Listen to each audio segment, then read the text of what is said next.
Yeah, that's wonderful. Yeah, and it's a little calico. Like, I love the colors. Mm-hmm. And you know, we like themes around here, so Yeah. Cinder. Because I have Phoenix and I have Ash, and we had Ember, and now we have Cinder. Yeah. Because we're nerds. That'll change when the Fire Nation attacked. Yeah, my house would be safe. Well, and like the real test was actually when she got up on the edge of the couch, because Phoenix and Ash's enclosures are right there. Right. And she got up there, and Ash looked at her. Phoenix looked at her. They just kind of had a staring competition, and everybody seemed fine. And I'm like, okay, that's step one. They looked at you. And you looked at me. Looked at me. And you looked at you. And you looked at me. So, anyways. Yeah. Hey, guess what? I'm Rick. I'm Bryan.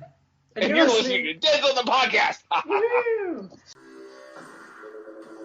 Welcome to the Deadzone podcast. Deadzone is the sci-fi tabletop.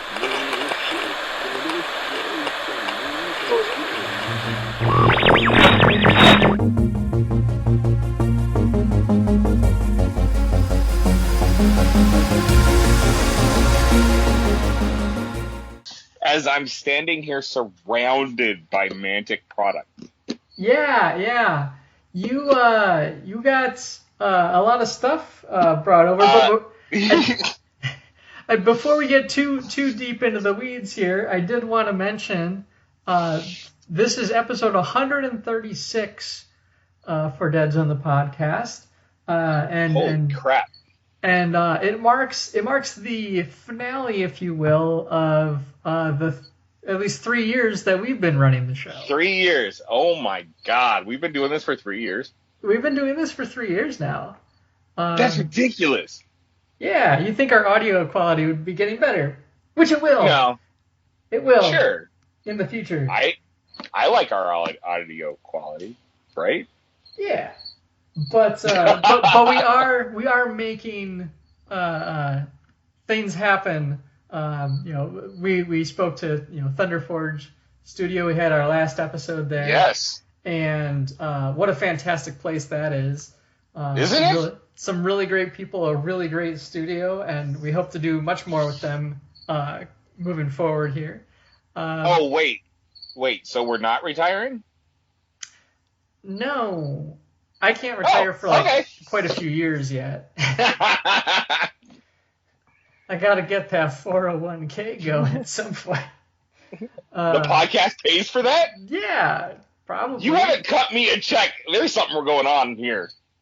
I mean, I cut my half of the... Oh! Okay, I see how it is. That check should be in the mail, right? Sure. Yeah, right.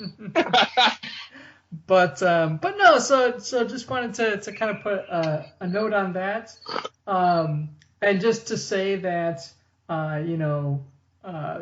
coming up, we have basically the start of season 4 for us, and that is likely going to have a whole lot of Michigan GT content.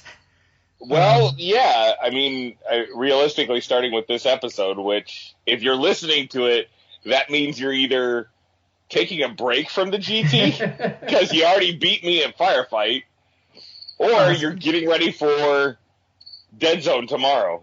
Yeah. It's this episode's gonna come out like 2 days before the GT kicks off, so we're gonna be pretty busy with that. So we're recording a little bit ahead of time. But speaking of the GT itself, I know you were about to tell us about all this Mantic product that you have. Oh, yeah. So out of the blue, on a whim, I went to Chicago and hooked up with Pat. Had lunch. He took me to one of the oldest gaming stores in the Chicago area. Oh, cool. Apparently it's a huge spot, like Rob and Jack. Every time they go there, they have to go there. Oh, yeah. And I can see why.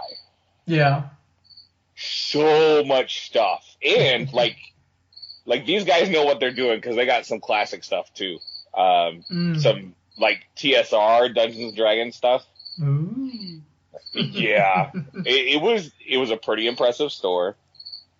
But Pat told me he wanted me to pick up some stuff for the Mantic players at the GT and for the GT itself. Mm-hmm. So I took the Equinox, and I'm thinking, okay, I'm gonna grab a box or two, no big deal. Yeah. Oh boy, did he load the car! So additional prize support for Deadzone, Firefight, and Kings of War. Nice. But on top of that, so the first 75 people at registration on Friday and the first 75 people at registration on Saturday get swag from Mantic Games. Oh, that's sweet. Yeah, super impressed. Now I'm jealous. Thank you. Yeah, it's sometimes it works that way. We don't, but it's all good. Yeah. What I love is that the Firefight players and the Deadzone players and maybe a couple of the Kings of War guys are actually going to get the DM screen for Star Saga. Oh, fun. And the acrylic tokens. Yes. Those are nice. And the fact is, those tokens can be used in Deadzone and or Firefight. And just to throw it out there, that DM screen is also really nice because it basically on the inside of it, it just has like a sleeve for like a regular, I forget if it's a regular size sheet of paper or if it's a slightly trimmed down. It's slightly smaller.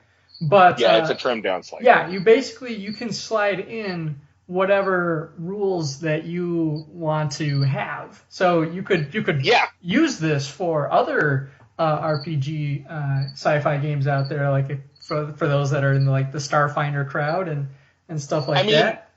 All things considered, technically, I could pull it out and use it for the G.I. Joe and Transformer role-playing games. True. Just saying. Saying. It's a nice screen, and I really like that ability for putting in your own rule set. Yes. Because it'll be yes, like indeed. Rules that are relevant to like what you can't remember. Yep. That was always the thing with me and DM screens was just like, okay, I guess I might need to know this information, but I'm always trying to figure out how does grappling work again. Yeah. Well, it's amazing over the years with D&D DM screens, like the amount of information they give you, and you only actually use like maybe 10 pieces out of it, and you still have all your books open going, hey, oh yeah, there's grapple. There's grapple. But no, that's really cool that we're going to have some Mantic giveaways, especially coming out the gate, which will dovetail nicely into, we're planning to have quite a few demos going for a lot of these different games. So. Yes, indeed. And it sounds like Jack Johnson is coming up with Pat, so he'll be here as well. Recently engaged. Congratulations, Jack Johnson. Yeah, he just got recently engaged too. Like, what's up with the Jacks getting engaged? Yeah, Jack Johnson and John Jack both of them gotten engaged. Separately, not to each other. But congratulations to both of them. Yes. And it'll be great seeing them. And sadly, we won't see John Jack this year. Yeah. But it's understandable. Mm-hmm. COVID kind of ate up a whole bunch of his PTO after Gen Con. Yeah, I heard about that. And now he has a Halloween wedding, so his October is going to be full as it is. Yeah, that's fair, because that'll be, at the time this episode airs, like a month away. Yeah. Like 31 days away. But, yeah. So, it sounds like we got some fun stuff lined up at the Michigan GT. Yes, we do. I'm excited. And it is coming up fast. Yeah. So obviously you guys are listening to this a day or two before the GT. We're recording it a week and a half before. Yeah, about a week and a half before. And I'm sitting here going, I got stuff to do. I have those same strong feelings. I know for me, it doesn't look like, but like as of right now with our signups, which have really gone up, and I'm really happy to see. I'm super stoked. We have at least 6 people coming for Firefight, likely 7. I've heard rumors that there might be one more coming. Ooh, that means you'll have to be a ringer. Which means I will likely have to be a ringer, which I am down for. That means I have a chance not to be last. That's awesome. I'm super excited. I hope, like, even if I don't get to play in the tournament, I hope that I get to demo the game or something like that throughout the weekend. Oh, because I've been chomping at the bit to get more Firefight in. Because I think I said last time, like, I really, like, something about this rule set just speaks to me on a whole extra level. And I just really enjoy playing this game. It's sleek, it's smooth, and, like, it's not, for the most part, it's not unbalanced. Yeah. I have found a little bit of unbalanced stuff, but I'm also, like, anti-Asterians anyways. Yeah, I know that's starting to, like, you know, come through the woodwork, I think, is a lot of people now that these lists are out.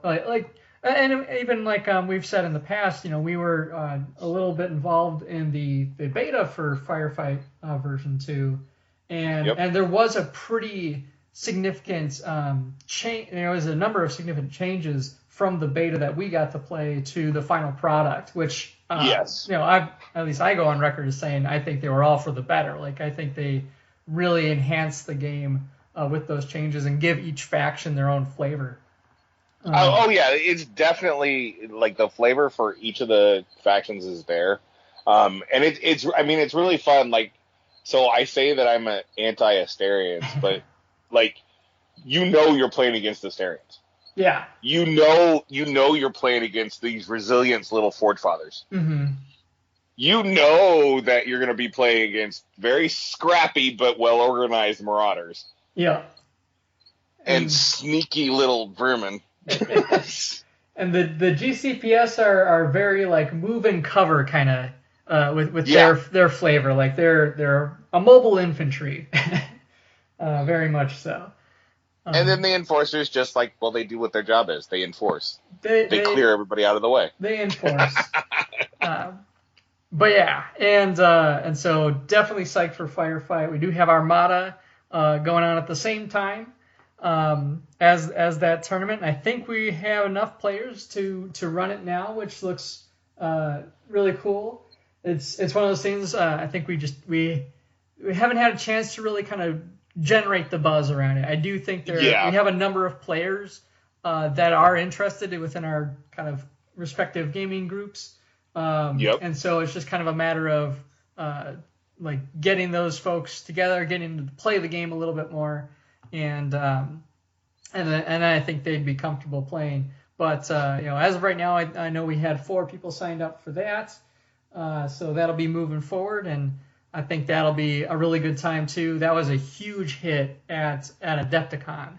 Yes, we had a lot of fun with it at Adepticon. Mm-hmm. And like I played it again recently because I ran a couple demos of it, and like, you know, I will say, like, sometimes going through the book is like, man, this is a very wordy way to say this thing, but it kind of needs to be like. Some parts of it really kind of needed that extra explanation, because then it just, like, it all clicks and it makes sense. It's like, okay, yeah, that makes sense that I can only do this, that, and the other thing if I'm approaching it this way. So so Armada's going to be great. So those are both at 4 on Friday. Yep. And wait, both are at 4? 4 p.m. 4 p.m. Hey, really? Yes. Boy. It's a good thing I take the day off. Yeah, they're going to get a little on the late side. I know I'm going to be coming right from work shortly before. Yeah. So, and then, you know, Saturday we have the Grand Prix, which is the big Kings of War tournament. Excellent time. They have some Blake and Michael Carter run that, and they always have a little extra flavor. They have basically a chariot, a special character that they let people take in the event, and has a whole bunch of extra objectives surrounded that. And so that runs. I think they're like doing sign up around 8:30 or so, but starts at 9 and goes till about 6. And then 6 o'clock we have Deadzone. I'll be running that event, and so we have 4 games of 175 points. Because it's the best point level. It is a pretty sweet point level.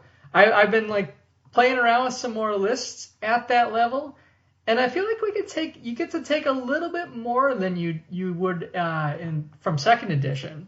Like in third edition, you get to bring just a little bit more, so you can you're no longer just like, I have my one main strength of my force and just a little side thing. Now it's like I've got a main thing and a secondary thing and a little bit of a tertiary thing that I can fit in there if I play my points right. It'll be interesting. So Dom is coming back. Yep. And of course, Dom hasn't played. Actually, I don't think Dom's actually played a game since last GT. Yeah, possibly. Hey, amusingly enough, he will be bringing enforcers that I've created the list for. And then another newer player, DeAndre, who amusingly enough works for me. He will be playing the Plague. That, again, a list I created. So though I might not be playing, I have my list that You're will there be in spirit. Yes. Well, we'll have to see. Like right now, we're at 10 folks signed up for it, and I have reason to believe we might get maybe 2 more. I'm still shaking some trees and being like, "Hey guys, I noticed you're not on the list yet." But I know some folks that are interested, so we'll definitely see. There might be a Rainer spot for you. If you are so inclined. If not, I'll have my Rainer set on hand. Your Rebs. or if Jack Johnson wants to take a break. Yep. Well, see, that's the thing. Like for my Rainer lists, it's like GCPS or Maison Labs. Like it's just kind of what I want to show off, not necessarily what I want to like win with. I don't know. Maison Labs is pretty rough. I'm just saying, like, when it's Rebs, I gotta play to win. That is true. Yeah. And you bring those monkeys, and it always seems to rip everything. They do. They rip it good. To quote Beyblade. And but no. So Deadzone is shaping up really well. I hope people We'll try to wrap up in a timely fashion, but I know I have us blocked off till like 11. It's all right. It's a Saturday night. Yeah, and then Sunday we have the second day of the Kings of War Grand Prix. Kings of War. Yep. So those guys will wrap up. I think they start at 10 that day, so it's a little bit easier, I think, for the people that do stay up late. To make the 10 a.m., lets them check out of the rooms and stuff like that. It's not as early a wake-up call. As mentioned before, we weren't able to fit in the Dreadball events this year. I do hope to change that in the future. I still love the game. It was just one of those things where it's like, in the grand scheme, I'm kind of running all the sci-fi events. Sorry. And still need to be able to help out with some other stuff. So it's like, okay, we want to go with something that we can manage. Yeah. And still make it a really fun time. So. Yes, exactly. And I mean, it's also that whole new hotness with Firefight second edition. Yeah. With Firefight dropping, and coming in hot, like people are really digging this game. you might have to correct me on this, but I think this is actually the first U.S. tournament. I believe we will be. I think that is a true statement. If there is a correction to that statement, feel free to reach out to us on Deadzone the Podcast on Facebook. Or we'll check afterwards and you'll put it in the notes. Yeah. But no, I think I'm pretty sure there have been some UK events already, but I think this will be the first US one. North America. Mm-hmm. So yep, it's exciting times.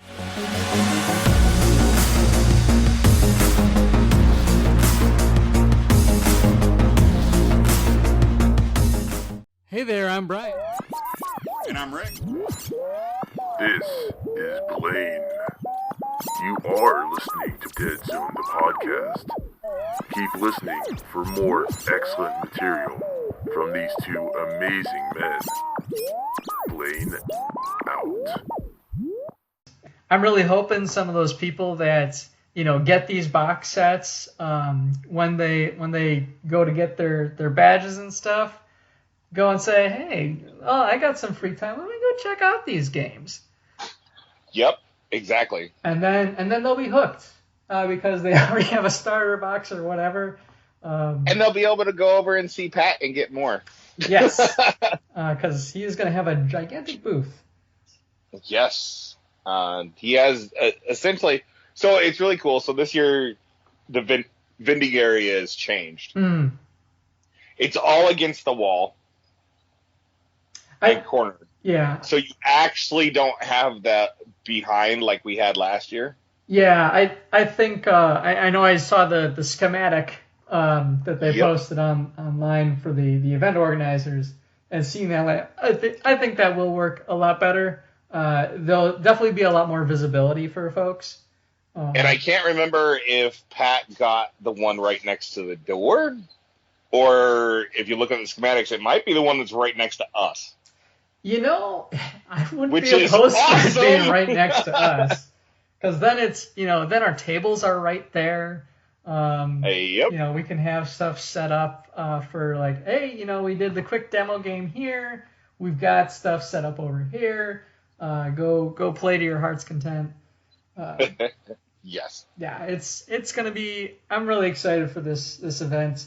It is that funny thing where it's like it takes a little bit to get those folks to register. to get those numbers in. It's funny how that works. But I'm really happy with the number that we've got coming to these games, and I'd always love more, but I was also starting to do the math of like, okay, with this many people, I need to have this much terrain ready. Yeah. I mean, so I asked Pat about scenery, and he's probably going to bring some scenery, but we do, between the two of us, we have enough for the amount of tables that we need. Yes.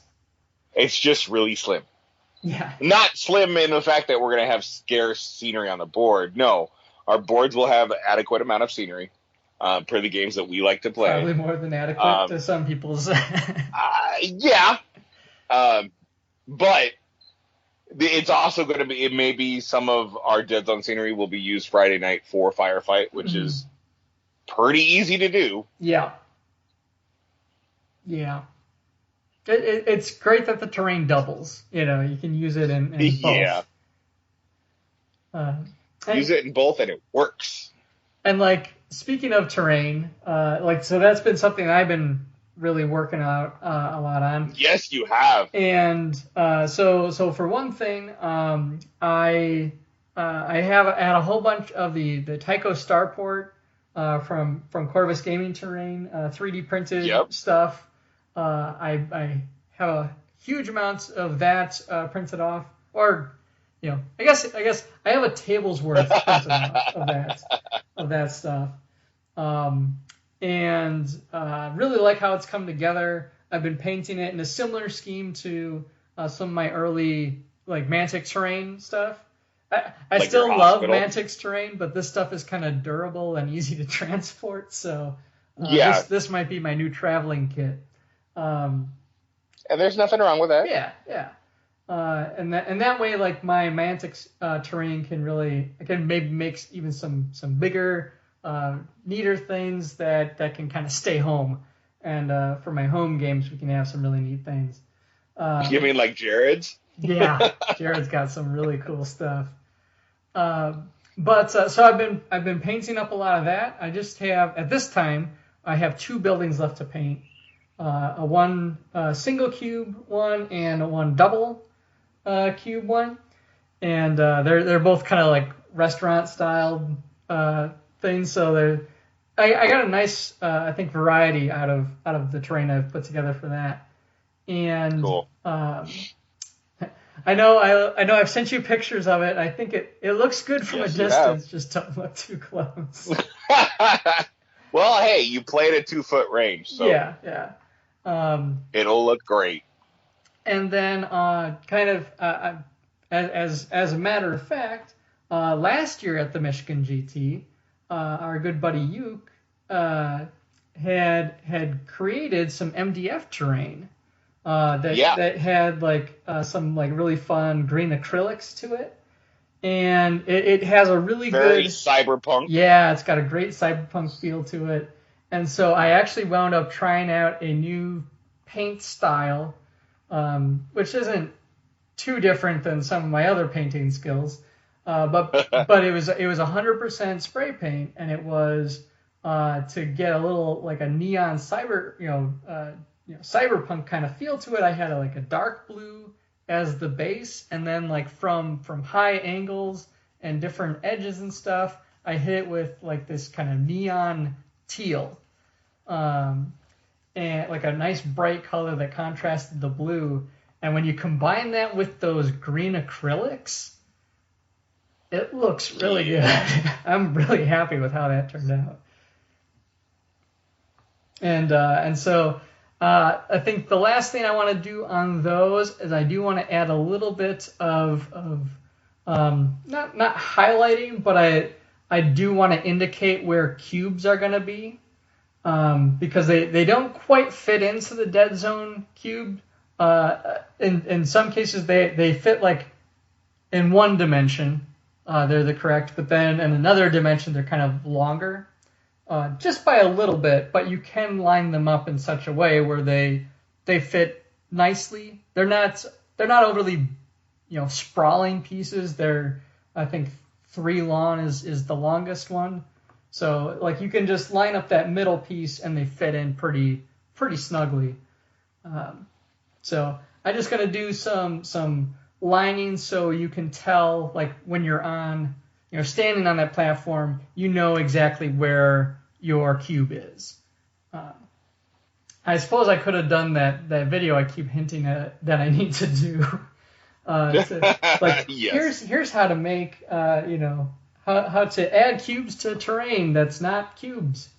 But I don't know if I'll have time to do that before the event here. So I'll do that in the future. We've got some time. Oh, we got plenty of time. We got a whole nother season. Yeah, plenty of time for us to make promises on content that we might not get to. Yeah, that we struggle because of life. Yeah, it is a busy time. What kind of, and that's been kind of like the painting projects and stuff that I've been working on is really kind of pumping through terrain. So what kind of projects do you have? So for the most part, actually, it's been just my Marauders for Firefight.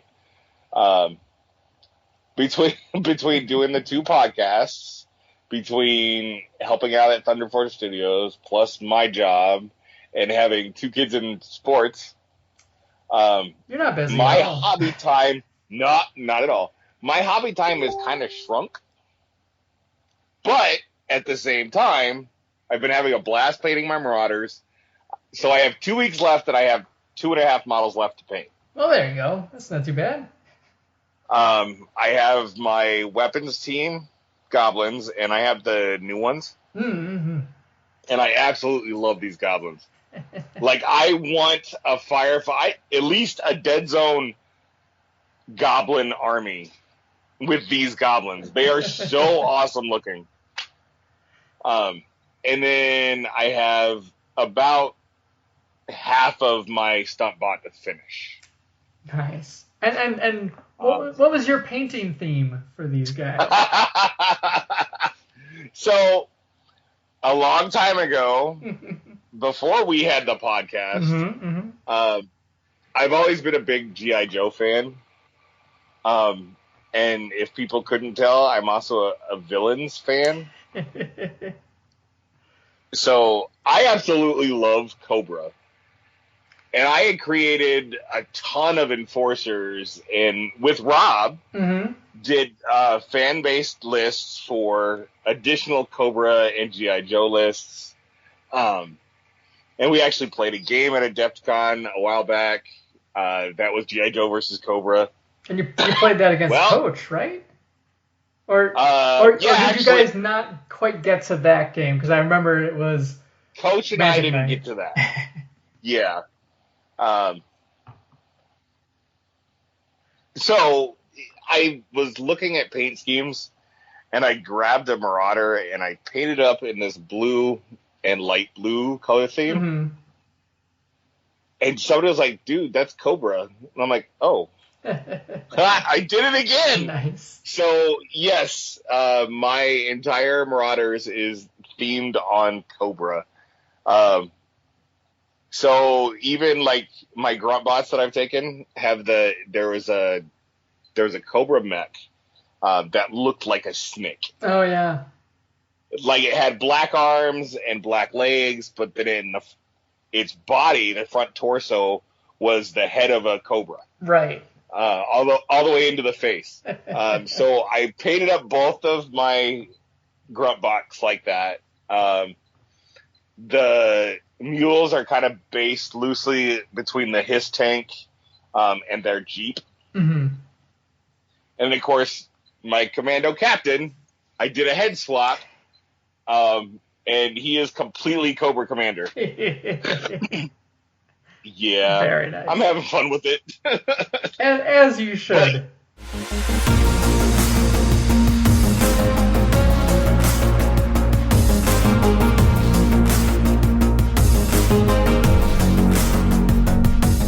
What's up, everyone? I'm Andrew. And I'm Coach. From FamilyOfGamers777 on YouTube. And you are listening to Deadzone the podcast with Rick and Bryan. Do you think they'll be upset that our audio is better than theirs? Nah. Rick will probably just laugh it off. Told you. But you know, I'm having fun with it, but I've also, as soon as I saw John Carter was on the list to play in Firefight, I kind of felt like putting my paintbrush down, because that boy is going to win our best painted. He's definitely a strong contender. I have no doubt that he's going to pull some crazy theme out. I remember... God, what was it? Like 3 Adepticons ago? It was that we had Firefight First Edition. The first edition of Firefight when that came out. I think that was the same year as Vanguard, wasn't it? Yeah, I think so. So that was like my first Guardians year. Of the Galaxy. Oh, sorry. Oh no, it's fine. He did Guardians of the Galaxy. Yes. 100% Mantic. Yep. It looked so awesome. It was really cool, and it was like a whole bunch of Rebs. Minis standing in for GCPS, which was a lot of fun. And he's also done the Teenage Mutant Ninja Turtles, which for one of his Rebs list, which was ridiculous. I have reason to believe might make another appearance. Oh dear, it's fun. Maybe I'm glad I'm not the ringer for Deadzone. But no, I don't want to play him against that list. Yeah, it's always good when those guys get together and getting some games in against them. That's kind of the funny thing. It's like at least like I know in Kings of War, I'll never play against John Carter unless it's my first game. First game, yep. But you know, he is an absolute pleasure to play with. Oh yeah, and he's a blast to play against. Yeah, I think we're going to have a really fun time with him at the tournaments. And yes, we will. Oh, very cool. So I think there's one more topic that I had on our docket, apart from the list building challenge, which I do want to set aside some time because that my challenge was a little bit more involved this time around. It was. But I do, it is worth mentioning for those that might not have seen the news. Rob Berman is, a good friend of the show, is stepping back from Mantic for right now. He's going to go back to the university to learn how to do good things like words and stuff, and learn how. I bet you he's going to be a little computer goblin. He might become a little computer goblin.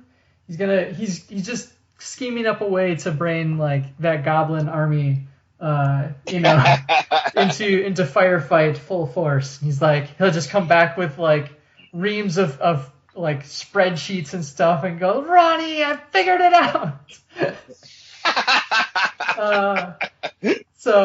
But absolutely, best wishes to you, Rob. You've been an absolute pleasure to have on the show. Wish you all the best. And hope to hear from you in the future. It'd be great if you could still make it out to like Adepticon and stuff, just to get some games in. It's definitely a little bit of a change of the guard, as it were. I think Mantic is in a great spot, and I like I said, I wish Rob all the best in his future endeavors. Yes, indeed. Thank you for everything, Rob. Yes, thank you so much. And kind of with that, I think should we pivot to speaking of the list building? Let's talk about this challenge that you were given. Yeah. So last time I had mentioned that I had been like really diving into Halo again. I've been playing it with my younger brother online. And like kind of with that, I've also like really dove back into the lore of it and been reading a lot of the books. And it is one of those things like when you start doing that, you kind of find it is a very rich universe and setting. But coupled with that, you had challenged me to kind of not only make a Halo themed list. But to kind of take it that step further, and it's like, okay, what would you do if you made Halo in Deadzone, essentially? And so I have a list that is not a strike team. Sure. So I have a number of those as well. And so this is what I did: is I basically went, okay, let's take a look at units that we interact with within the Halo franchise, and how might they fit into the Warpath setting. I kind of went from that respect, and so let's start with the human force from Halo, the UNSC forces. Our good buddy John Spartan. 117 is allied with these guys, so these are your human allies throughout the games. For those that aren't familiar, and they're scrappy space marines, and by space marines I mean like the kind from Aliens. They're actual. They're actual. They are marines in space. Yes. And man, I remember growing up, we had all sorts of discussions like, why are they marines when they work with the Navy? Or why is it a Navy if you're in space? But anyway, so the most direct correlation for the UNSC forces, I think we can all agree, is the GCPS. I kind of have a little breakdown here, and you can kind of treat these like, and this pun is intended as well as appropriate. These are like elite lists. For those that played second edition and had some of the expansion books, they were basically a specific. Oh, first edition, man. Well, they were in first edition as well. Yes, they were. But I know that's before your time. Yeah, it is a little bit before my time. I experienced them through second edition, through like Nexus Psi and Contagion and Infestation. So in those expansions, they had basically lists for different factions, but they basically had like a set leader, and that leader would take specific types of units with them into battle. Yes. And there was very little that you could trade out. Yeah. Like your troops you could chain out a couple of the troops, but it wasn't necessarily like I could change this troop from an enforcer to a pathfinder. No, it was this enforcer to this enforcer. Mm-hmm.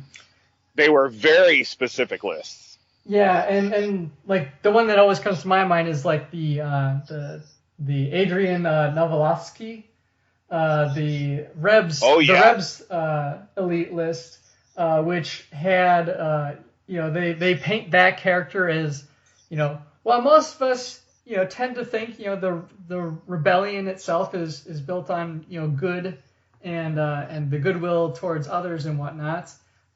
Adrian comes from a different playbook in that she's kind of a terrorist, and the survey drones that you could take. That's what all Rebs are. The survey drones you could take came with Boom 3. Yep. so you could have your survey drones be little remote suicide bombs.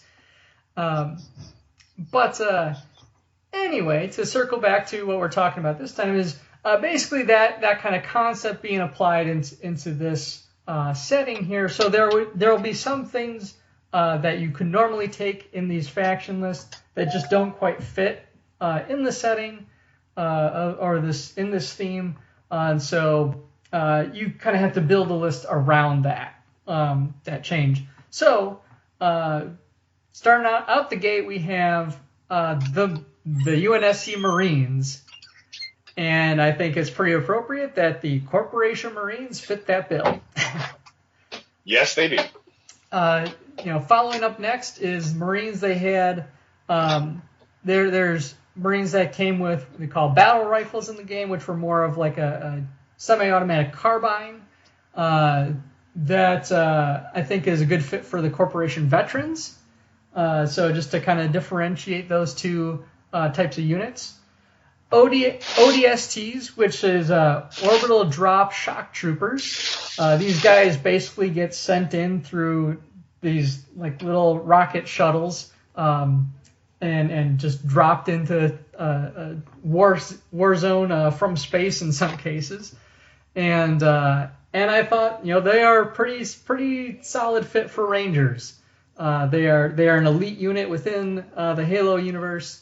And I think that's quite appropriate for the Rangers with their aerial deployment. And then the Mongoose, which is this kind of four-wheeler you get to ride around in, I thought would be a good fit for the mono wheel. So we get a little bit of the vehicle flavors.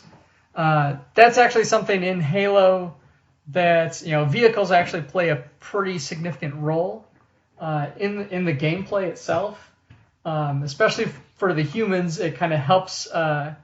They're technologically kind of the underdogs in a lot of these engagements, and so the vehicles are kind of a good an equalizer for them. With this being Deadzone, I don't have a lot of those kind of configured. I just kind of went with the Deadzone options as far as vehicles were concerned. And that's okay.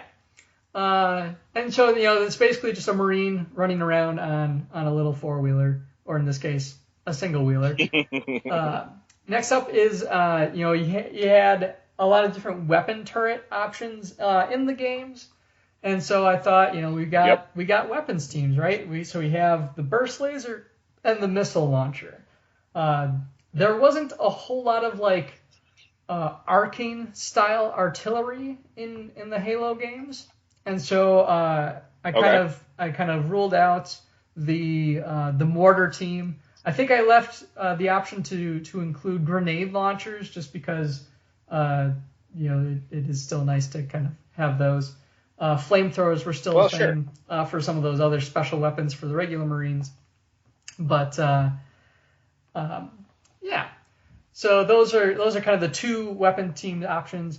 And then I kind of figured, so the leaders are pretty much the same. Like all of those fit really well within the setting. But I did want to add in here, so, you know, as I mentioned before, the Master Chief, the titular, I guess not titular because the game's called Halo, not Master Chief. But, you know, there's an elite unit that works with the UNSC in the form of the Spartans.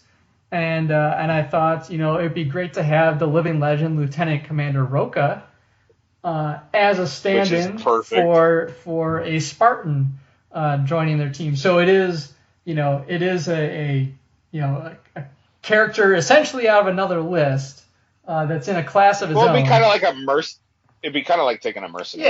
Yeah, exactly. And so that's kind of the UNSC forces, and in a nutshell. There's you know, some wiggle room around that, but I thought that would be kind of a good core one-to-one list for them. And so I have a few more because there's a number of factions in this game actually. Well, yeah. And so the Spartans are part of kind of a CIA-esque entity within the UNSC forces called ONI. And I thought that makes perfect sense for these Spec Ops guys to be the enforcers, since they are the ones that create the Spartans. And the Spartans are a pretty solid one-to-one, both thematically and by design, fit that Spartan bill. You know, they're bigger folks. They've been genetically enhanced. They have special armor and access to all these amazing weapons. And so you have there's different classes of Spartan. And so most of them that we interact with within the game are called the Spartan 2s. They're the second series. And so I have them as kind of your everyday enforcer operative. And that can also contain, you know, all access to all the heavy weapons that they can load out with. It works out that their missile launcher is one that one person can carry instead of having a whole weapons team for it. But I think, again, it kind of works thematically. Then, you know, as Spartan 2 heavy, there are some bigger, bulkier ones within the games.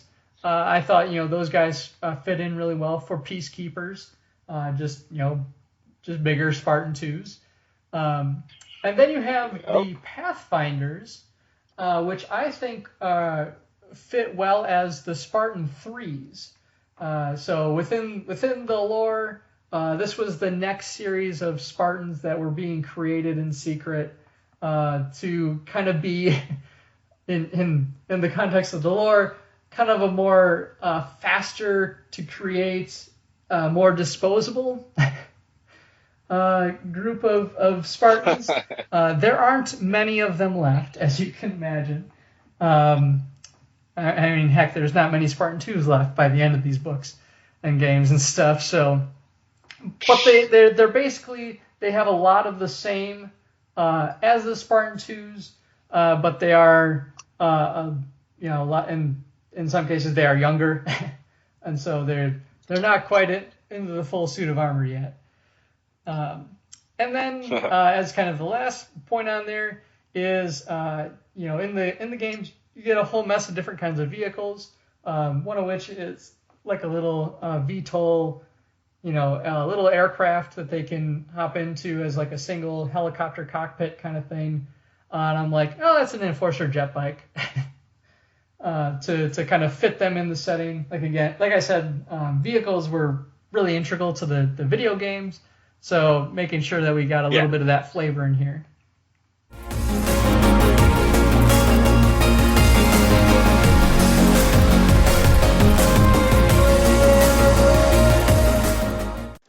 This is Kevin Riddle, and you're listening to Deadzone the podcast.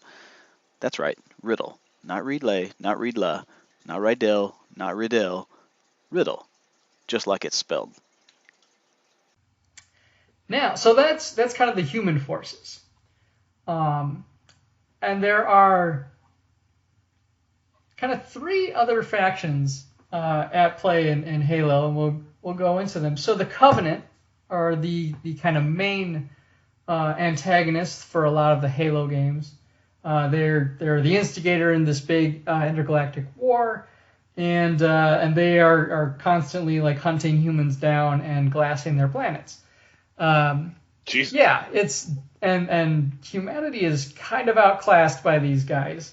But the Covenant itself is an alien like conglomerate of different alien species that have all kind of been brought under this one theocracy. There's, it's a religious-based form of government that's also incredibly tyrannical, as you can imagine. Sure. So I thought we have elites. I won't go into all their actual names. I'll go with the video game ones. Okay. So elites, which are the main, kind of the big, tall aliens that you fight, they're kind of half predator, half, I guess, kind of half alien. But they're bipeds. They stand upright. I think predators are probably the closest kind of movie equivalent if you're unfamiliar with the series. And that makes sense. And they are a warlike race and whatnot. They have a lot of plasma weapons. And I thought, you know what? Especially now that we have a troop option for them, the Sphere, I think, really fit these guys pretty well. And so by doing so, I'm revealing the Covenant, with them being a multi-alien faction. I'm going to say these guys fit the Rebs the best. Just with the Rebs having the most kind of diverse, makeup of their faction. So the elites run into battle with these small guys called grunts, and they are the quintessential cannon fodder. They run around, they have plasma pistols, and they make little funny noises and stuff like that. And I'm like, well, they gotta be Z's. And as the core troop option, and so I'm like, it's got to be like a 3-to-1 ratio. There have to be like 3 Z's for every other troop or something like that. So I just love the idea of having just so many Z's just to be this kind of frontline force. All over the place. Yep. Next up for the Jackals. So the Jackals kind of come in 2 flavors in Halo. You have ones that carry pistols with shields and ones that carry sniper rifles. We have the Rin. Okay. Of course. The Rin, by normal come with twin pistols and have 1 armor already. And then they also have a sniper rifle variant. So I'm like, that's a pretty good fit. They don't come with 4 arms, but, beggars can't be choosers. So next up, I got the Hunters. So these guys are these, ginormous walking tanks, essentially, with huge layers of armor and a gigantic cannon, essentially, that comes out of their arm that shoots, heated plasma at you and can take out tanks. Super strong, they're easily like 2 to 3 times the size of your character, who's also, atypical in height. And I'm like, okay, these guys are the Teratons. Some notes with that is that they do typically come in pairs within the games. And so I was kind of leaning towards the Shock Trooper ones, actually, with the thought being the way the Shock Trooper like armor kind of looks and the weapons that that trooper has kind of fit the functions of the Hunters in the video game a bit better, and with them being a little bit smaller point wise, you can usually take 2 if you want. But I would throw it out there that the size 3 is probably more appropriate for how big these things actually are. So you can go either way with those. I think either option is a solid set for the hunters. Another little vehicle nod here is that the Covenant have a little attack craft called a Ghost. It's this little purple thing that rolls around and has machine guns out the front. I thought it'd be another really good mono wheel, especially since the mono wheel is ridden by a sphere, and it would make sense for the elites to be riding around in these things. Makes sense to me. And so another thing that the Covenant have is kind of a sub-faction within theirs, which is the form of brutes. So brutes are, basically these kind of big ape-looking guys that they have a lot of ranged weapons, but ultimately will turn and fight you in melee when they get mad. So I kind of broke it down where you have regular brutes would be the Yindich. You have a brute champion in the form of Alpha Simeon, and you can take a brute leader in the form of Shio Silverback. Conversely, you can also take either the Sphere or the Rin leader, the Cell leader for the other leader options for the Covenant. But I felt that you could almost run 2 themed lists out of the Covenant because in the games they do kind of have a little inner civil war between the elites and the brutes, and the rest of them kind of shake out in between those 2 factions. So within that you basically get 2 factions for the price of 1. And that sounds like and fun. Lastly, we have the Flood, which are this mutagen infectious race, and I mean we're talking plague all the way, and it's almost a 1-to-1 in a lot of this case. So you have the Grave Mind, which is this one didn't quite have a fit one for it because it is technically like the leader of the Flood, if you can call it that. Yeah. And it is like a ginormous creature that's just like an amalgamation of all sorts of dead bodies. But I'm like, okay, that's stage 1. Something that can influence the Flood strain, if you will. And then we also have the stage 3 commander I have as a proto Grave Mind. So when you're on your way to becoming one, the ability to create new zombies, I thought was very fitting for a Flood themed list. And so you have so in the Halo games, these little critters called infection forms, which I'm going to call Ripper Swarms. In here, they latch onto you and they infect you, and you become one of these kind of zombies or ghouls, as it were, for the human combat forms. There's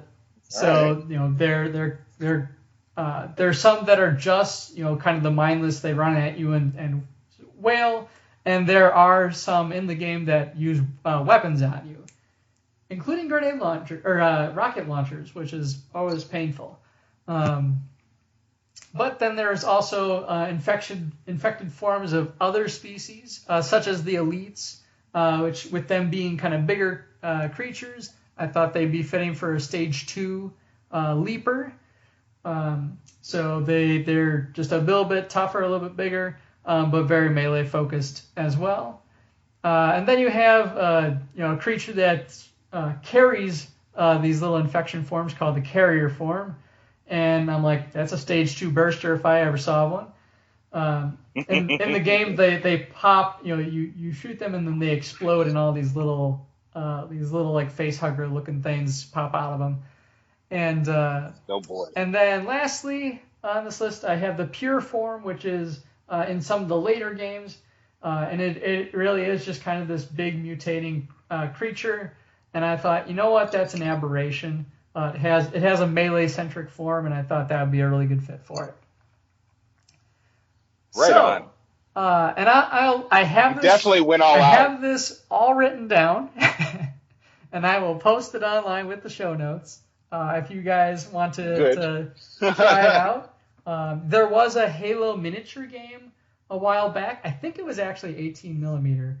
But it's actually we've seen it at Adepticon. People play this miniature game. I don't think it's supported anymore. But the stuff they bring to the table always looks awesome. And so, hey, if you guys want to play some Deadzone with those models, I mean, here you go. If you had consistent minis, there's no problem, really. Well, yeah, it's just like one of our firefight guys for the Michigan GT, actually. Mm-hmm. I mean, he's bringing a Terminator list. But so with the Halo themed thing, I did make lists of each of these factions. I'll probably just throw those in the show notes because I know we're going a little on the longer side. But to wrap up, we did kind of with this, I was like, okay, the other fun thing about Halo was the multiplayer. And so one of the core things in multiplayer is capture the flag. And so I've got actually I have to put the map together on this yet, but the concept is, you basically have your base and your opponent's base are on opposite corners of the map, and in the center is a flag, and you essentially have to pick it up and carry it back to your base, and then the flag will reset. And that's going to be the only way you can replenish or to collect victory points. So you don't get any points for kills. Now, one thing with that, with the flag being in the middle, there's not as much incentive you might say to not just wipe out your opponent. And so I thought. What would be kind of a neat idea is that you can have troops options respawn at your base. And I think I'm gonna set up just some respawn points that aren't directly on the base. Just to spread things out a little bit. But that I feel like will keep things going where one player doesn't just get wiped out. I'll have I gotta shake out a little bit of the details yet for the finer points on how much points are worth and kind of what it's like to respawn. I had an idea where you could use the recon roll to kind of determine how many you might get to respawn at the beginning of a new round. And kind of treat it that way, where a guy gets taken out during the middle of round 1. By the beginning of round 2, there's a chance he comes back. And I thought the recon roll, it's something that you don't use after the beginning of the game. Might as well bring it back a little bit. Might as well take advantage of it. So yeah, I feel like it could make for a long game ultimately, but I do feel like it can be that little bit of flavor, and hey, you could expand this out to be like a 4-mat thing and really build out bases. I think could be a really cool. Fun way to play this particular scenario. So that's my grandiose Halo themed dive into Deadzone here. I have yet to come up with a clever way to say that beyond just Halo themed Deadzone. The HaloZone. The HaloZone. Well, that's what it is now. HaloZone. Yeah. We said it. It sticks. HaloZone and woo go Rebs. Go Rebs. All right. But yeah, so that's plenty of talking for me for a while. I'm sure everyone's tuned it out by now. So yeah. Well, it's okay. I'm just excited for the GT now. Yeah. So as we finish up the episode, it's a matter of let's finish up the stuff with the GT. Yeah. So, and of course, if you're listening, we'll see you there. Yes, we hope to see you guys at the GT. It's going to be an absolute blast. And if you're listening to this, we do. So I'm going to say it here, which means I'm committing us to it a bit more. We hinted at it last time. Going to see about doing some kind of roving reporter on the scenes with some of the recording gear from Thunder Forge Studios, letting us borrow some nice stuff. Yes, indeed. So we're gonna see about doing that, and that's where it's like there's part of me that kind of hopes I don't have to play because then I can do a bit more of that. Yeah. But at the same time, definitely. It also kind of works out where I'm sure I'll have moments where I can just grab sound bites from people, and and we hope to do a lot more of those kind of projects and events, and a little bit more maybe some more stuff that's in camera in the future. We'll see. Now that I've got the YouTube, the episodes are now posting to YouTube automatically, yes. Which saves me a whole bunch of trouble. They pop up like almost a day later, so if you can get it here first on Podbean, Deadzone at Podbean.com. And then go check us out on Facebook. Yes. That's on the podcast group. And then you can hit me up on my TikTok, which is /my_TikTok/Deadzone, the podcast. And then hopefully we'll get our Twitch channel back up going. Mm-hmm. Yeah, we got. But we'll definitely be utilizing our YouTube channel. Yes. Yeah. We've got some really fun stuff planned. Yeah. It's gonna be a great season 4, guys. Yeah, and it's gonna start with a recap of the GT, which might have us exhausted, but if Adepticon, our experience with Adepticon is any indication, we always come back from that just it doesn't matter. and we're gonna be have games to go to in the morning. Well, actually, we don't really have. Well, you might have to be there a little earlier in the morning. Most of my games are in the afternoon, actually. Well, actually, the GT starts for me Thursday. Right. I was just gonna say it's we might not have to be there at the crack of dawn, which means we're gonna be staying up at your house talking till the crack of 3 a.m. I remember doing that last time. So. Yep, it's a thing. Big old slumber party. It's great. Yeah. Well, thank you guys for listening, and we will see you soon. Have a great evening, and Michigan GT.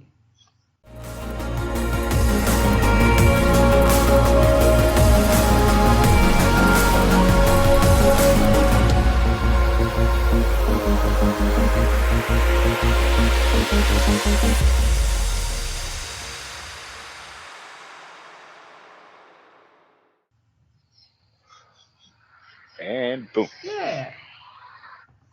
So, tell me when you're done recording.